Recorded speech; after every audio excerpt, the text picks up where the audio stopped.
But I want you to know this.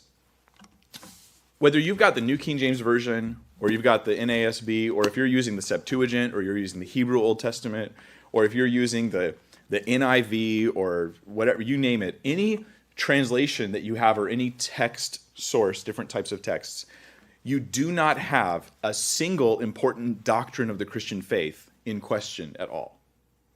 You will still get the same theology. So there are some debates. Ooh, is this passage saying this or this? Is the word Jesus in this passage, or is it the word Lord? But in the end, it means the same thing. It's just, most of it's just academic debates. But in the end, it means the same thing. And that's good to know in case you decide to dip into that sort of study, which is, I encourage you to do, but it is a little bit brain-bending because of the, when you get into the texts and the different source texts and papyri and manuscripts and blah, blah, blah, blah, it gets a little bit overwhelming.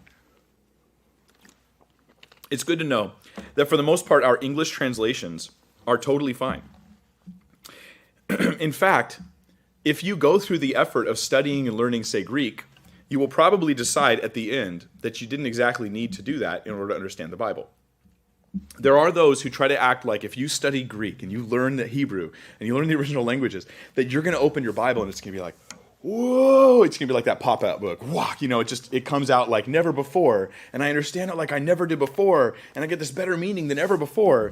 But I like what one scholar said after spending many years studying Greek, teaching Greek.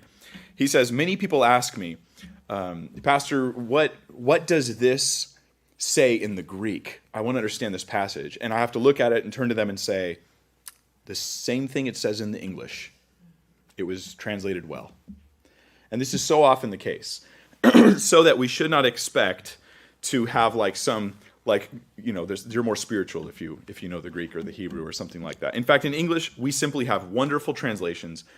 We have too many wonderful translations, actually, because of publishing houses and financial incentives and stuff. They keep coming out with English translations. We really need to come out with better other language translations. We need better Spanish translations and better Russian translations. We need better translations in Chinese and these other languages that are more scholarly.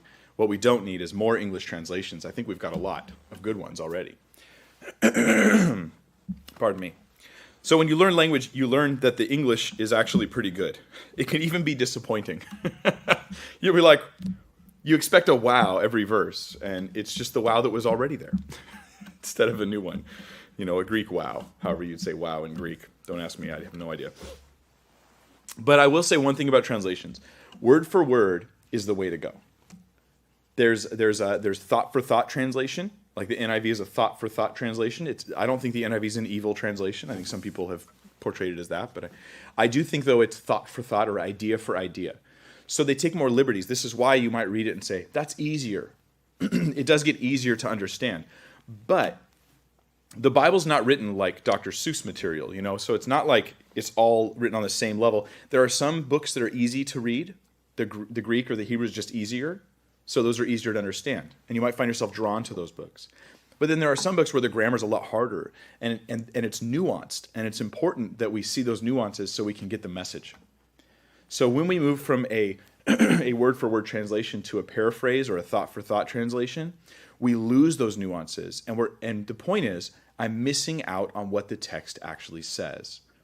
So I like having, say, New Living Translation or something as a secondary reading thing. I'll listen to it, just put it on and hear it, read through it. But when I'm going to study the word, I want a word-for-word translation. That's what I would recommend for people. Because you have what? You have what's closely most accurate to the original. And that's what I want. I want to get as close as I can.